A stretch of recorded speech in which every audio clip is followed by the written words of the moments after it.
ആദ്യം ബാറ്റ് ചെയ്ത LSG 20 ഓവറിൽ 8 വിക്കറ്റ് നഷ്ടത്തിൽ 209 റൺസ് എടുത്തപ്പോൾ ഡൽഹി ക്യാപിറ്റൽസ് 19.3 ഓവറിൽ 9 വിക്കറ്റ് നഷ്ടത്തിൽ 211 റൺസ് എടുത്ത് വിജയിക്കുകയായിരുന്നു. അവസാന ഓവറുകളിൽ അവിശ്വസനീയ ബാറ്റിംഗ് നടത്തിയ അശുതോഷ് ശർമ്മയാണ് ഡൽഹി ക്യാപിറ്റൽസിന്റെ വിജയശില്പി.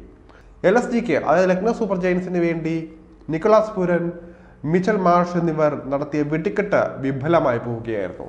210 റൺസ് വിജയലക്ഷ്യം പിന്തുടർന്ന ഡൽഹി ക്യാപിറ്റൽസ് ഇന്നിംഗ്സിലെ ആദ്യ ഓവറിൽ തന്നെ 2 വിക്കറ്റ് നഷ്ടമാവുകയായിരുന്നു. മൂന്നാം പന്തിൽ ഓപ്പണർ ജേക്ക് ഫ്രേസർ മഗ്ഗുർക്കിനെ അതുപോലെ തന്നെ 5-ാം പന്തിൽ അഭിഷേക് പോരാലിനെയും ആണ് ഷാർദുൽ ഠാക്കൂർ പുറത്താക്കിയത്. രണ്ടാമത്തെ ഓവറിൽ സമീർ റിസ്വി കൂടി പുറത്തായതോടെ 7 റൺസിന് 3 വിക്കറ്റ് എന്ന നിലയിലേക്ക് കൂപ്പുകുത്തി.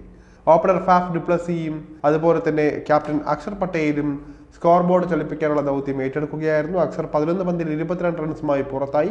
പിന്നാലെ ഡുപ്ലസീസ് 18 പന്തിൽ 29 റൺസുമായി മടങ്ങുകയായിരുന്നു.